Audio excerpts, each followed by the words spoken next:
All right, and welcome to Fast Break Breakfast NBA Podcast. My name is Keith Parrish, and I'm here once again through the miracle of computer phone with my buddy Dave DeFore. Dave DeFore joining us from the airport en route to the NBA Finals. For those watching on YouTube, it looks like you're in a diner. I am. I'm in Ruby's Diner. I'm at John Wayne Airport. I flew into John Wayne Airport in 1997 with my high school marching band to participate in the Rose Bowl parade. Wow, how about that?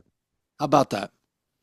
I wish I knew offhand who played in the Rose Bowl that year. You think I would, but it's escaped my memory. Yeah, I marched through Pasadena, man. Several miles holding awesome. a mellophone, the marching French horn. I played the national anthem at an Orioles game once. On what? I played the quads in the marching band. Oh, okay. Kind of hard to do. Kind of hard to play the national anthem with 4 pitched drums. I was part of an ensemble. I mean, you know what I mean? It's like our whole band. It wasn't just like, here's a Dave DeFore in concert. That's incredible. I like, listen, there are some, like, if you get people to sing along, once someone starts, you could play the drums and you kind of got it. Yeah, but the drum part of the national anthem, let's be honest.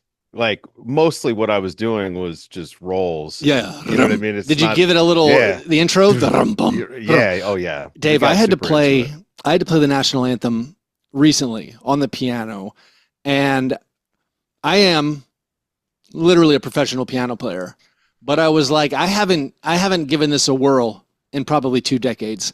I'm not nationalism. Not a good song. Not real high up on my things that I do. Yeah. I don't sit around just playing the national anthem at home. So I did play it. Only the French national anthem. I did great. I played it in the proper key. I was like, I know this is an A flat. I assume that's what it was. It's supposed to be played in. I did, however, know just from like watching football, I sort of knew the bass, like the tuba line, like bump, bump, bump, bump, bump, bump. I knew all those. And so that helped me piece it together. I think it went fine, but I was like, I'm not as up on my patriotic songs as I could be, which I need to be, because Dave, this is the summer of patriotism for me, the summer of nationalism, which is the World Cup. The World Cup is when I actually put on my American flag, Screaming Eagle t-shirts that I buy at Walmart. I do it for the disappointment of the U.S. men's national soccer team. The finals and the World Cup happening at the same time, right? Are you going to cover? Are you going to cover both? I hear there's going to be both things going on at the same time. Wait, you're going to San Antonio? Are you also going to New York City? I am. I'm doing the whole thing. This is incredible. You know, by hook or by crook, I'm doing the whole thing. You're also wearing a Nuggets t-shirt. Sure. It's a DNVR. DNVR. All right. Let's, shout out Adam. Support my guy Adam Mares. Yeah. Also, it's a really great shirt. So, because you're recording from an airport, we do have limited time. Which is why this is a miracle. I can't believe how good this Wi-Fi is. The miracle of computer phone. It's great. Here you are with a good-looking camera, a handheld microphone. This was inconceivable when I flew to Pasadena in 1997. This is the brave future that many feared. Maybe it's not that bad. I saw those World Cup robot dogs, face scanning robot dogs. I think a little bit upsetting. This is the future we were promised. So we got to do a quick episode. We have to preview the Knicks Spurs NBA Finals. We need to discuss the Thunder and Spurs. The way that series ended was stunning. A lot to get into in a little bit of amount of time. So let's go ahead and jump to our breakfast in bed. Apologies, Dave. This is actually I need a breakfast. You're at a breakfast diner. Did you have a breakfast at the airport? What'd you eat? I did. I ate 2 eggs over medium with some multigrain toast and black coffee. Actually, and we had a listener question. I'll go out of order again. This was a croissant questionnaire. This finals, this is from Caleb.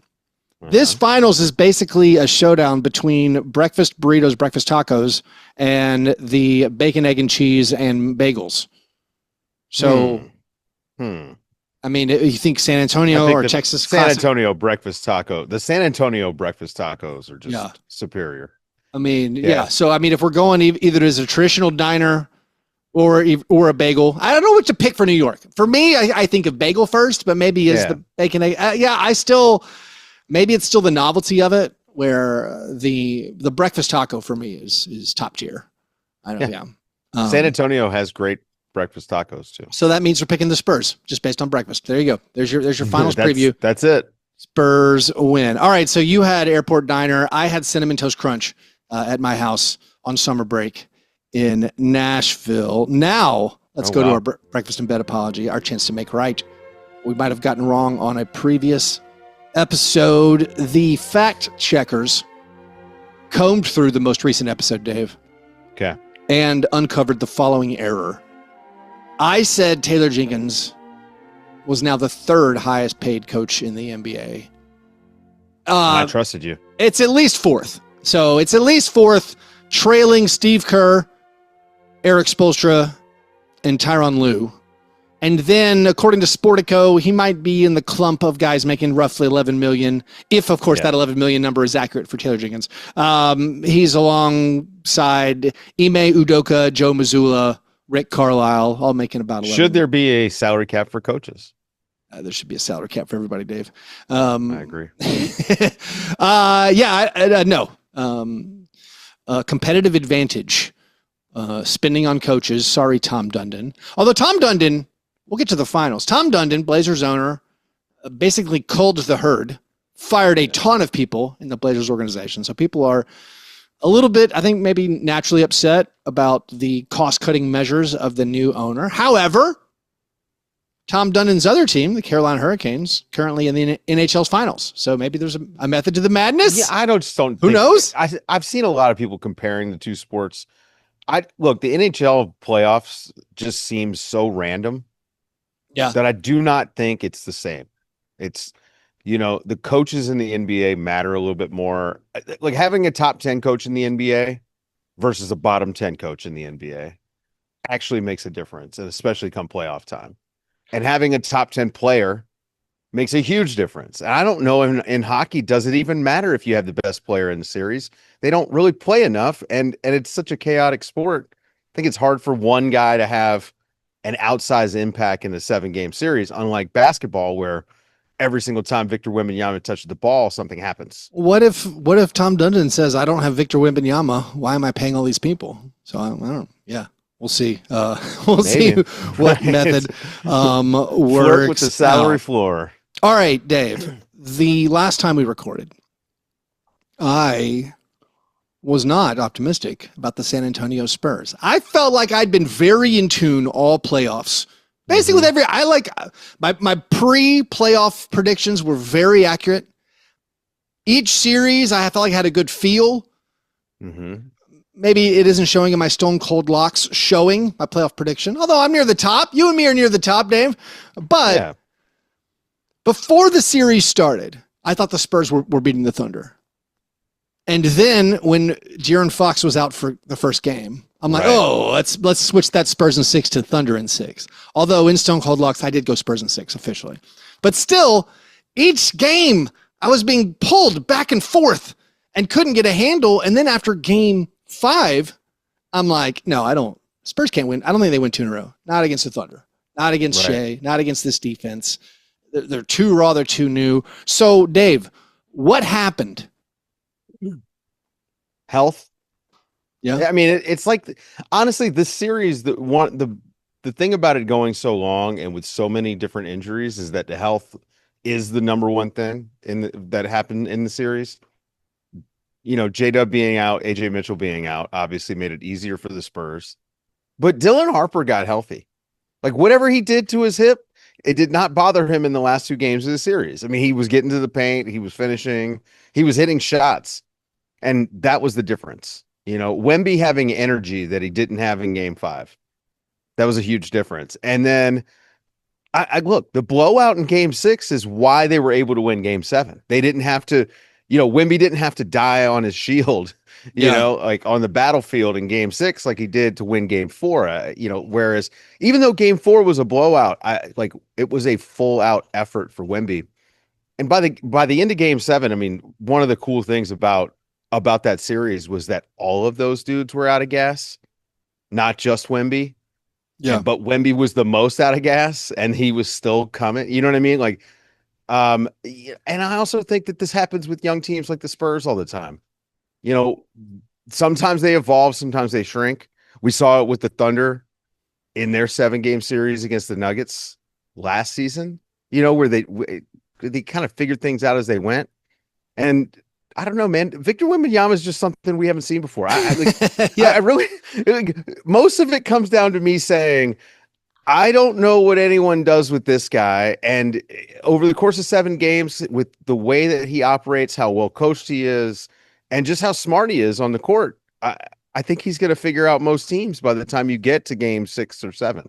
So especially on defensive end. I don't know about the figuring the team out. I think there's a certain level of, we'll just call it awesomeness, that Victor Wembanyama brings. And if you get the performances from the other folks and Wemby doesn't have like an off game, like he wasn't as, like, he falls into like the shot diet where you can naturally get frustrated when he's not making jumpers. Then, but I do think this thing I'll again term is awesomeness.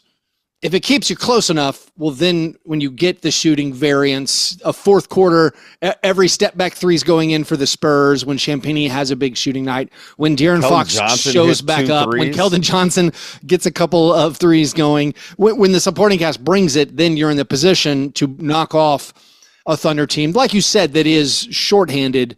You correctly last episode said I would not play J-Dub in game 6. Just you're up 3-2. Just don't play him. Just hopefully pray for game 7. They did play him in game 6, brought him off the bench. He only could manage 10 minutes. He was not right. Got targeted. Clearly not right. And so that was a blowout, the game 6 blowout win for the Spurs. And then you get into that game 7. You get a bunch of amazing moments. And I do think you say health. The X factor is just Dylan Harper. Dylan Harper, game 6 and 7 was the Dylan Harper we saw in game 1, where once Shea found out he wasn't going to have AJ Mitchell and Jalen Williams, and I feel like all of us were like, oh, well, with Dylan Harper and De'Aaron Fox coming back, this thing's over. That's how we felt after like game 4. It got more exciting than that with the Thunder getting on the precipice. But now you have the super young Spurs team. Everyone obviously making the comparisons between Tim Duncan and Wembanyama, both in their third seasons, age 22 seasons, making the finals, both playing the Knicks. Lot of comparisons there.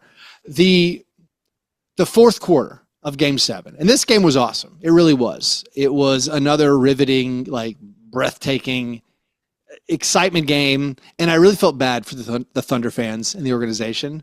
Because a lot of it comes down to, I know it doesn't come down to a single quarter, but when it's game 7, it's the fourth quarter. It's coming down to this right now. Right. And it was just these, you think of those 2 Keldon Johnson 3-pointers. You think of Dylan Harper hitting the step back 3, the Luke Cornett, LeBron James moment, the chase down block, and just all those small things. Also, Stephen Castle listened to the show last week. I can't remember how much they were up. I want to say they were up 9. Up 9 with 3 minutes left.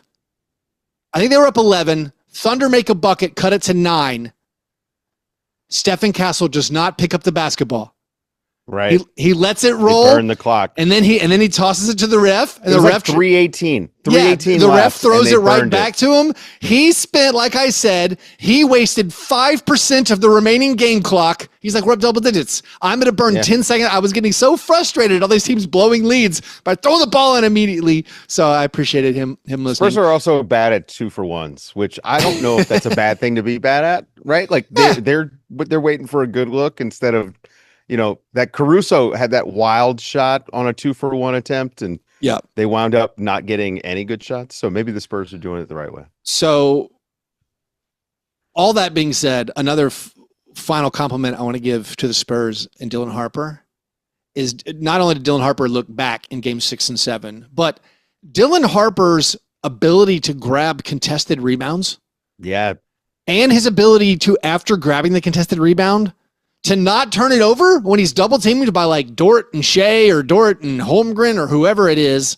I was blown up. Rushed. I was just, this is where as a parent, you're like pulling your kids over, especially like my daughter who plays basketball and soccer. Yeah. I'm like, look at this point guard. That point guard's a rookie. All right, look at this shot. Look who's going to get the rebound.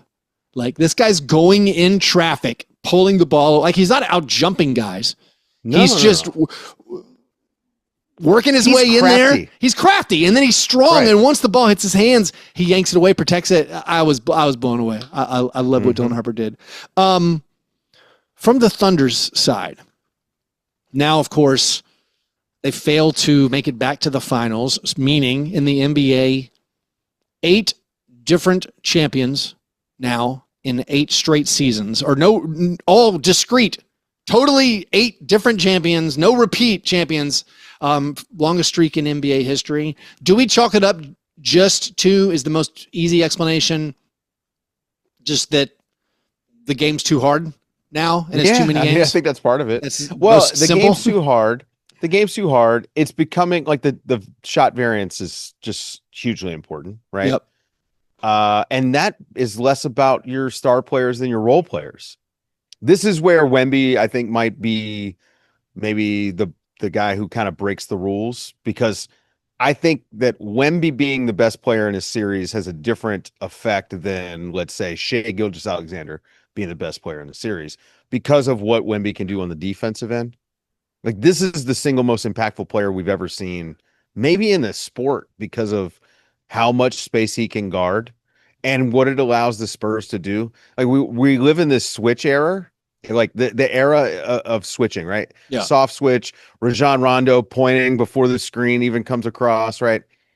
And Wemby's blown that up, because now the Spurs don't have to switch. They can trail on pick and roll because he can guard 2 or 3 people at once. Yeah. And so, I think that's how we got here. Now we'll see if Wemby bucks the trend, but guys get hurt every single year. You go look at the champs and look at what happened to them the following year. Like almost all of them. Yeah. The Thunder played like 105 basketball games last season, and they follow it up with 97. Yeah. That's a lot of basketball. It's a lot of basketball. Yeah. I think injuries are definitely, if it's not 1, it's 1B. Yeah. The sport's just different too. The talent curve, Keith, and I know it's tough because, like, you look at the teams that are really bad and you're just like, wow, they've got like maybe a player or 2. Yeah. But the difference between the 10th man on a team and the 5th starter, I don't think it's ever been smaller. Oh, so yeah, and I agree. And you've mentioned the talent curve, and this is something that I've talked about a lot as I just rail on and on about lottery reform. Every team in the NBA, if they tried, could probably win like 30 games. And so, right. and again, like, we've never seen 30 teams all try, but you would have every team like between like a 40% win percentage. It's like and a 60% win percentage. It's funny, like, I'm reading, it's like baseball's like this, or maybe like I don't follow baseball closely, but I just finished reading Jeff Pearlman's Bo Jackson biography. It was amazing, but it's so funny reading about baseball when it's like the Angels were struggling through a horrific season at like 5 games under 500. Right. like they're 14 games back of so and so. They were 78 and 85. Like a waste of a season. And you're like, that's like an 8 seed in the NBA. Playoff team. Yeah, that's playoffs. Like, that's pretty good. So yeah, I do think that the talent level, and especially with the 3-point shot, the talent level is all squashed together. Of course, you have the separators, the Wemby, the Shea. By the way, there was a play, I can't remember who was shooting it. It was in the final 4 minutes of the game where they called it, like, they go, oh, Wemby does the cornet contest, where he sort of jumped from the top of the key to the corner, and it was like, okay, he can't block the shot, but he got within like a 1.5 feet. It was on Jared McCain. Okay, the Jared McCain pass. Wemby was at half court.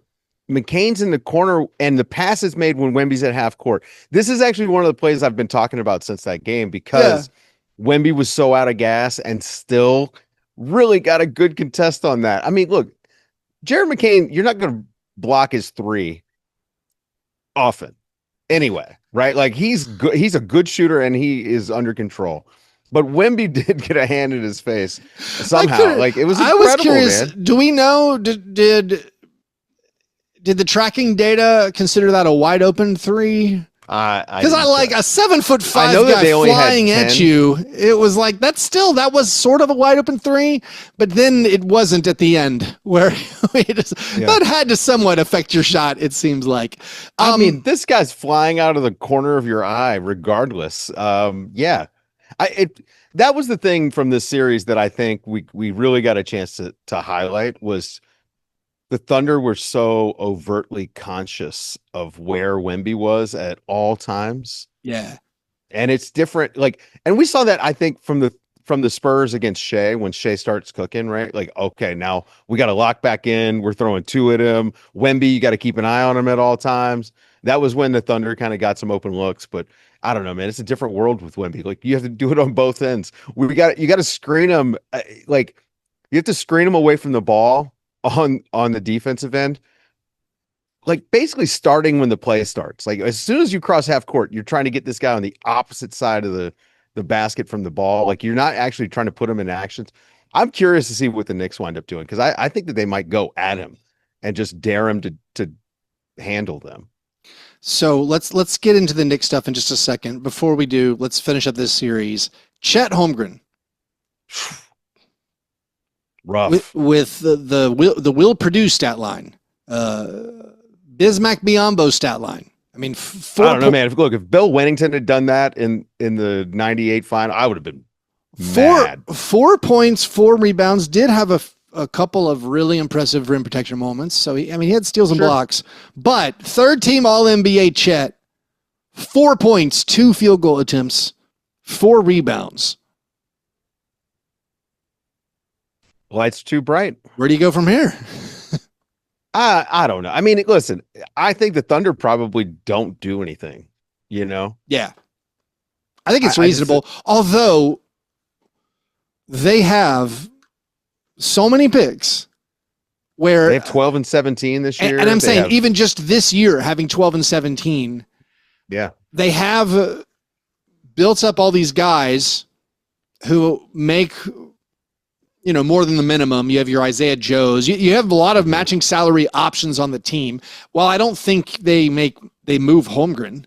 I mean, Holmgren's awesome. So, I mean, yes, this was ugly and a bad look in the playoffs for him. But I'm with you where, they recoup. They probably run it back. I don't think they're going to make any real dramatic move. I don't know why you would sell. I think we put Chet on muscle watch this summer. But you also wouldn't sell low on Chet Holmgren or Jalen Williams. I don't think.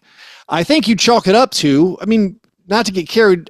Like when you lose, I understand maybe a fan base or an outsider's inclination is to get carried away and be like, fix it. You have all the picks, fix it. You got to go back to, they didn't have Jalen Williams. They didn't have AJ Mitchell. You lose in 7. It was a close game. It's, the attrition probably beat you, so I assume they're going to mostly run it back, although they of course, could get aggressive, meaning the offseason could be very fun. And yet another team with motivation to have a better finish and with the assets, the ability to make a move. This team started 24-1. Yeah. Before losing to the Spurs in the NBA Cup. Law Murray had that stat. The Thunder lost 8 times to the Spurs this year. Right. And then 14 times to every other team. 36% of their losses were to the Spurs. It's incredible. One note on Shea. So he averaged 26 and 9 for the series. Those assists are up from his normal numbers based on the Spurs' attention on defense. He did shoot a very mortal 41% on his field goal attempts. I don't know if we're supposed to read anything into that other than maybe credit the Spurs defense and Wemby a little bit. I will say one notable stat. I don't know if the 41% against the Spurs is that notable. A lot of variance in just a 7-game series. But I do think it's notable over the past 2 seasons in the playoffs. This is with the finals MVP or this is with a finals championship in there. And he shot 30%.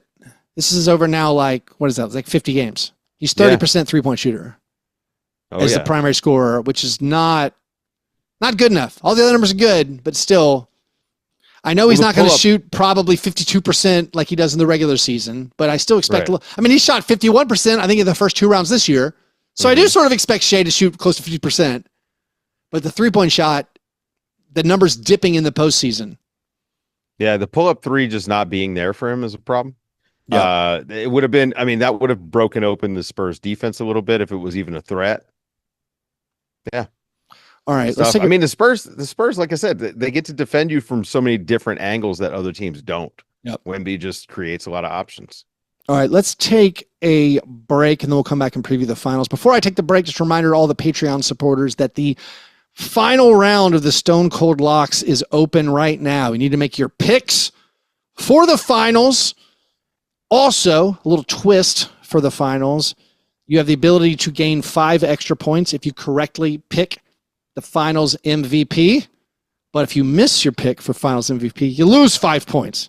If you're trailing, you probably need to. By the way, shout out to Terrell, who has led every round so far. He's still in the lead. So congratulations. Dave, you and I whiffed.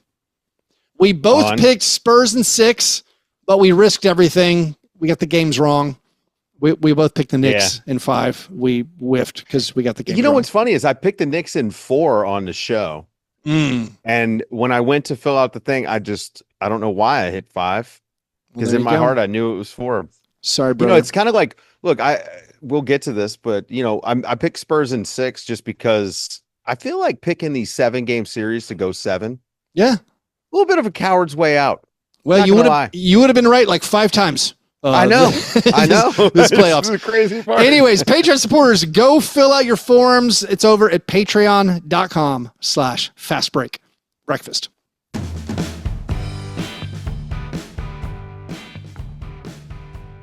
All right, Dave, the Knicks, I don't know what they've been up to last week. Relaxing. They've been They resting. did not show up to game 7, which would have been cool. Shout out Mandami for repealing bedtimes across New York. I love that.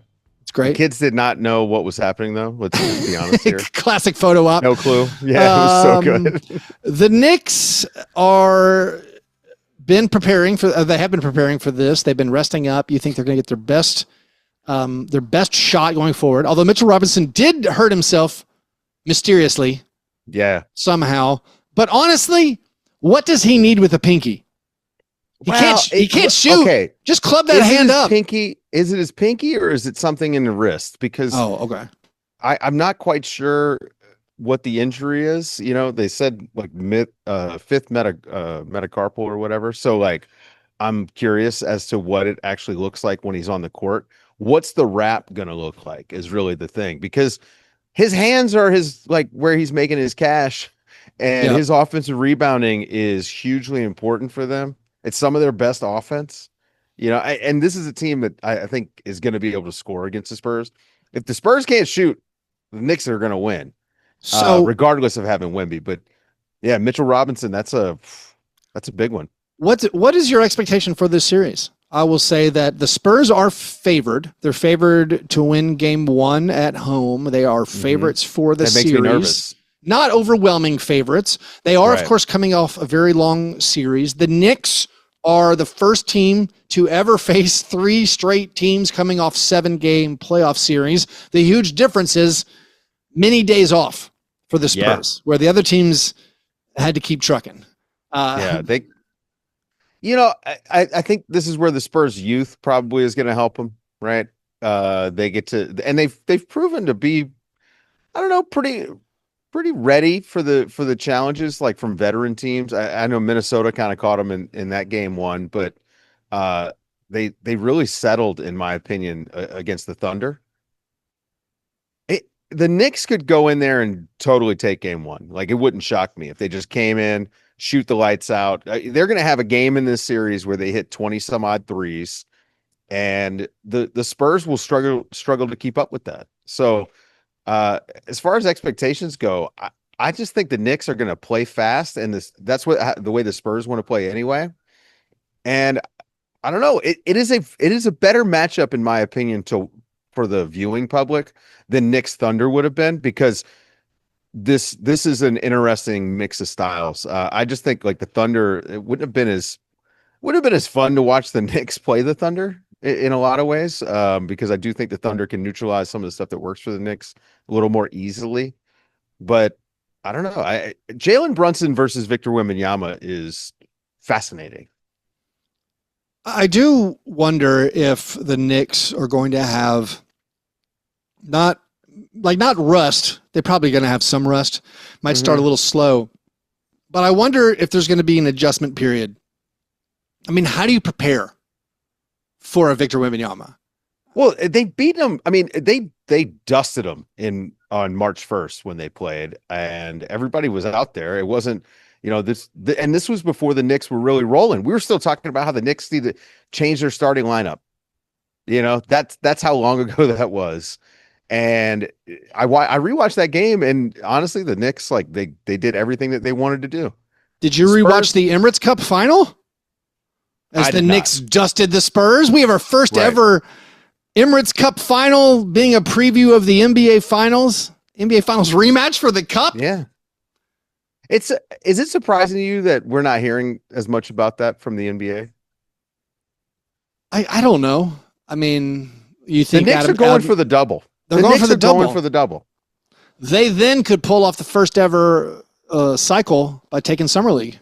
They need got to put a strong Summer League squad together. Now wait a second. See, no. See, this is like doing the multi-year any Grand three Slam straight. thing. No, I don't care. Any three in a row. It's got to be one season, man. I think the Summer League started next year. I will accept any 3 in a row.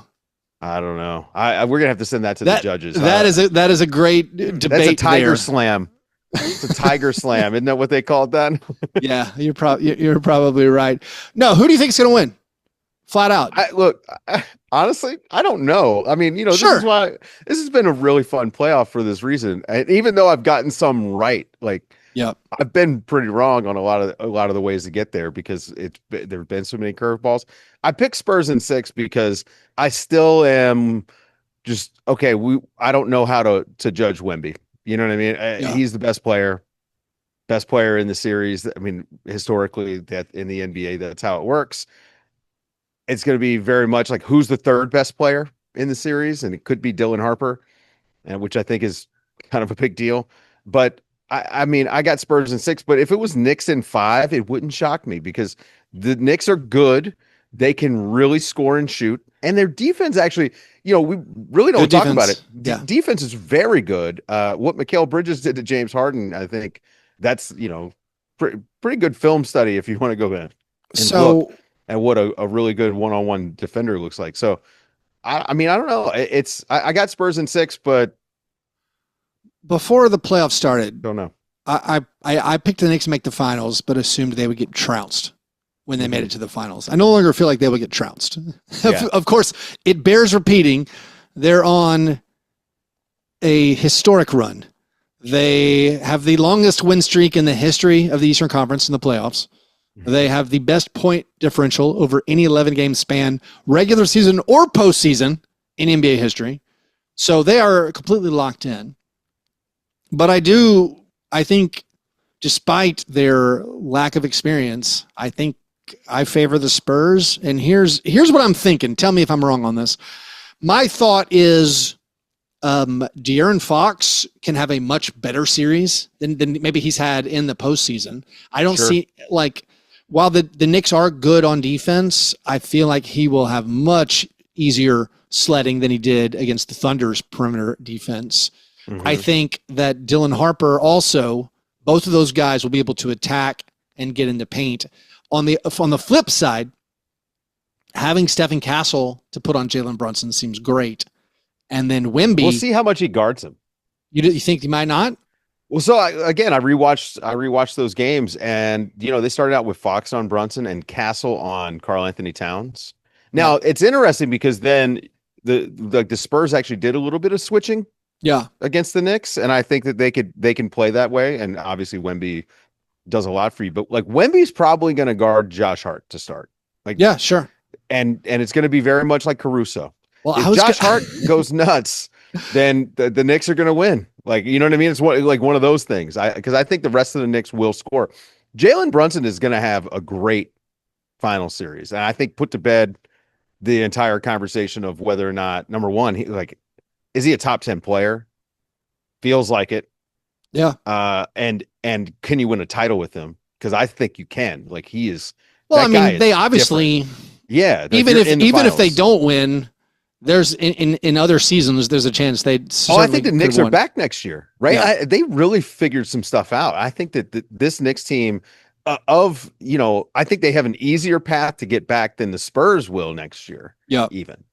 So yeah. I think when I think of Wemby starting on Josh Hart, I do feel like Wemby can not only, I mean, Josh Hart is going to have to hit threes, but he can neutralize like 2 of the Knicks 5. Wemby can basically guard multiple. It's going to be, is Mikal Bridges hitting from the outside? And I don't know. Yeah. Towns will go in and force him to protect the rim, though. That's the thing. Yep. Towns will not play scared. He will get his shot blocked. And I think that'll be huge too, right? Like, you have to go at Wemby. You cannot just not try. So here's a more fast break breakfast style question. Is this the most likable finals we've had in a while? Pretty good, right? Like, if we're drafting, Dave, I didn't prep you for this at all. If we're drafting the least likable players in this finals, it's probably Cat, just because he makes funny, whiny faces. Right. He makes dumb fouls and he's not super, like, off the court seems like a great guy. Yeah. On the court, I feel like he's not liked just because he makes whiny faces and dumb fouls. And then the dumb fouls. And then the next least liked player, I would probably say Brunson. Well, of course, he's beloved by the Knicks fan base. He's a grifter. He's a dirty. Yeah, okay, but you know grifter. What? I forget. For me on Brunson, it's not the shooting fouls. It's the off the ball stuff that is. Right. It's Thunder level. It's gross. Save that, like that Thunder energy. Everyone was so happy they lost. Save some of that for Jalen Brunson. But even still, he's a likable guy. Yeah, I'm saying but off the court also, he's delightful. He's funny. Yeah. But then after that, everyone is just.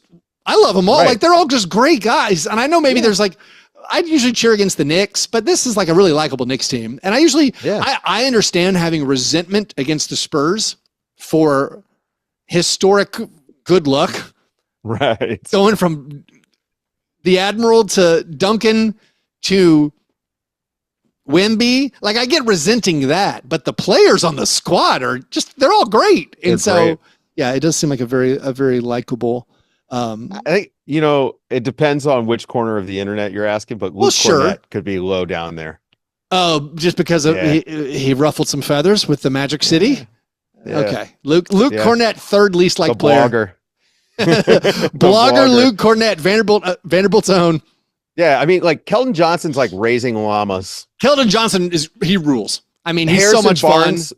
Harrison Barnes didn't play for like a month and a half, and then I don't know. Like, you're right. Like, this is a very likable final. It's a very. I find the Thunder. By the way, I find the Thunder pretty likable. It's the stuff on the court that just absolutely. Personality wise, they were loathed. I mean, personality wise, all the guys are fine, but the on court stuff was just loathsome. Yeah. Non J Dub, the other Jalen Williams. With his like going down on screens and things. No, this was Jared McCain offsets so much of that though. People like Jared. Yeah, he's nice. I like Jared McCain. He had a great playoff. But he was the one. He was the one who did the fall down though, right? Where he elbowed the guy and then he falls down with the guy behind him. Dylan Harper, and it was such a bad call. It was so funny. Even Game 7, like, I feel like it was pretty well officiated. Yeah, which it always was great. It was the best one of the series. But it always goes back to the the refs could call it well if they wanted to. They're clearly told not to. But again, like you can't have that physicality. We already have an injury problem in the NBA. We can't have that physicality for 1,200 games or whatever. I'm really curious. That's one of the things, and I hate to even get into ref talk, but I'm really curious to see what tone they set in Game 1 for how they allow these guys to play. I don't think they're going to allow the same physicality against the Knicks that they allowed against the Thunder. And I just think because the Knicks, I don't think the Knicks are going to be as physical as the Thunder. I think they'll be physical, but it won't be the same. And so the level of the foul is going to be lower. And I don't think the Knicks have that capability. They don't really have a Dort. I don't know. I mean, I think that, yeah, but I mean, Cat Josh doesn't Hart, know how to Mikal do it Bridges, without fouling. OG I don't know. Anunoby, right? Like is so good. And by the way, and S brought this up on the pod, but like OG Anunoby's probably going to get a lot of run guarding Wemby. Apparently, he's been one of the best Wemby defender in Wemby's career. Oh, nice. That's a fun. Well, it's that whole smaller guy who's strong. Like we saw with Caruso doing, like guarding him some. Yeah. Jalen Williams actually did a pretty good job when he was on him. And so I'm pretty curious about that. But yeah, they're very likable. I feel like the Knicks, I mean, the whole Villanova thing is like, it's great. I dare say adorable. No, it's adorable. Right? Like I love Josh Hart, the person. Right. Yeah. Like, no, they're adorable. 100%. I feel like OG might be a fun long shot. If you're losing at Stone Cold Locks, maybe OG Anunoby, long shot finals MVP. Let's real quick, Dave. Let's answer a single other listener submitted question. This is the croissant questioner. Yes. Are you going to finish that croissant? Dave, not you, wants to know, how good of a coach is Mike Brown actually?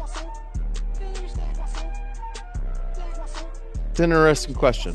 What am I missing? Interesting question. Is the answer not really stinking good?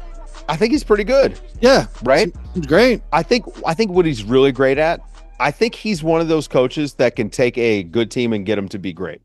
Yeah.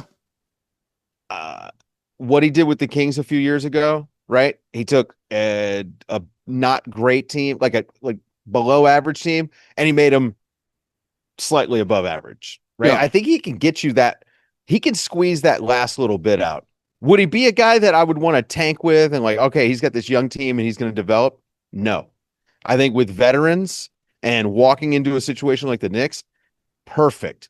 Like this is who Giannis should want to play for. You know what I mean? Like when he's talking about wanting structure and whatnot.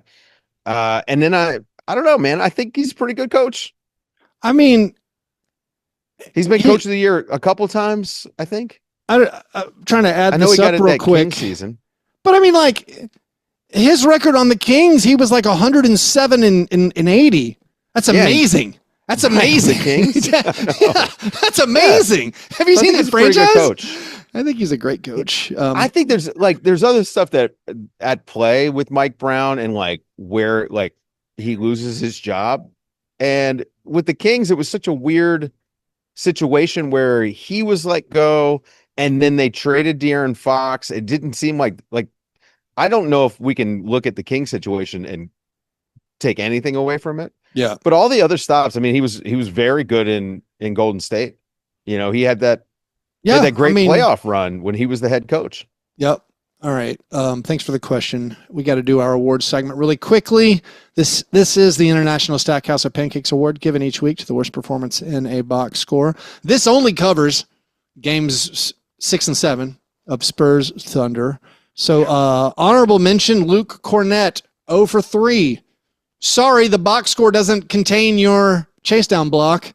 None of the footage. Also honorable mention, Kenrich Williams, 2 for 8. Devin Vassell, 4 for 14. Shea, 6 for 18. Our 3 nominees, all from the Game 6 blowout win by the Spurs. De'Aaron Fox, 1 for 9. 1 for 9, 5 points, 7 assists, 5 rebounds, no turnovers, 2 personal fouls. Lou Dort, 2 for 11. 5 points, 1 rebound, 1 steal, 1 block, 1 turnover, 2 personal fouls. And then Alex Caruso, 3 for 14. Alex lost the touch last 2 games there. In Game 6, 3 for 14. 12 points, 5 rebounds, 4 assists, 1 block, 3 turnovers, 1 personal foul. So De'Aaron Fox, 1 for 9, 5.7 assists. Lou Dort, 2 for 11, 5 points, a steal and a block. Caruso, 3 for 14. 12 points, 4 assists. Feels like Dort. It could have been any of these. I don't have a strong feeling. They're like 1 Dort. for 9, 2 for 11, 3 for 14. They're all the same. Yeah. 7 assists though for Fox. I'll give him that. And no turnovers. That's important. Yeah. Congratulations, Lou Dort, on perhaps your final run on the Thunder. Probably not. Bringing him back. Already hearing Shea really wants to play with Dort. So what a good guy. We'll see. We're about to find out. All right. I guess to wrap up, Dave, the lottery reform passed 29-1. It seems like a lot of the analytics folks that I follow are really opposed to the lottery reform. I love that it is divorced the second round totally from your record. Now that we found out the second round is a snake draft from the first round, ridiculous. My biggest question with all of it, also, it is, as I did an emergency reaction episode for Grits and Grinds. If you want more details about the lottery, please listen to that. Like, it is set up so if you don't want to make the play-in, you have to choose between making the play-in or having like a 40% chance at a top 5 pick. That's insane to me. This is what all the analytics people are kind of upset about. You're like, you have greatly incentivized dodge. Like, if Wemby was in the draft, this upcoming draft, you're telling me you're going into the play-in instead of having a 40% chance at a top pick? Yeah, definitely not. But I'm confused by that. Also, of course, the Grizzlies got screwed by this weird, like, the Jazz's pick can't be the top 5 next year. My biggest question, why did it pass 29-1 if so many like people who have been in the NBA and are analytics people are opposed to it? I was like, they just figured it wasn't a fight worth fighting? It's a 3-year plan, too. But even that is a 3-year plan. No one knows what draft picks are worth anymore. Right. Well, how am I going to trade? Like, the Grizzlies have got this 2031 Phoenix pick in the Jaren trade. You're like, oh, that could be top 5 pick. Now you pass the new reform. You're like, oh, it could be anything. But also, you could change the rules in 2029. So, like, what's going on? Anyways. Yeah. Adam Silver. I think that's my flight. That's your flight, Dave. Thanks for hopping on. Have a great time at the finals. Let me know what the media candy situation is at both spots. Very curious. You know, the Spurs don't even normally have media dining anymore. So, but the finals last year, you know, the league was pretty good at OKC. OKC, though, with the elite, the great gummy bears. Oh, yeah. The hot tamales. They have the expensive gummy bears. Yeah. Shout out to the Thunder. I'm just slightly sad that I'm not going to just eat candy. I'm sad for I'm sad for our buddy Andrew Schlecht, all the Thunder bloggers. Beyond the loss, the financial hit we podcasters take, like, they lost a lot of money by not having like a week or 2 weeks of final shows. Right. Although, hey, but now you get into, are we going to trade Chet? You know, what are we going to do with these draft picks? You've got draft stuff you can work, you know. Yeah. They'll be okay. They'll be okay. As a Grizzlies blogger, let me tell you, saying we're not bringing back Dylan Brooks is like worth like 3 playoff wins as far as content. Like, people just want the off-season drama. Anyways, thanks everybody for listening. You guys are the best. And remember, breakfast is the most important thing.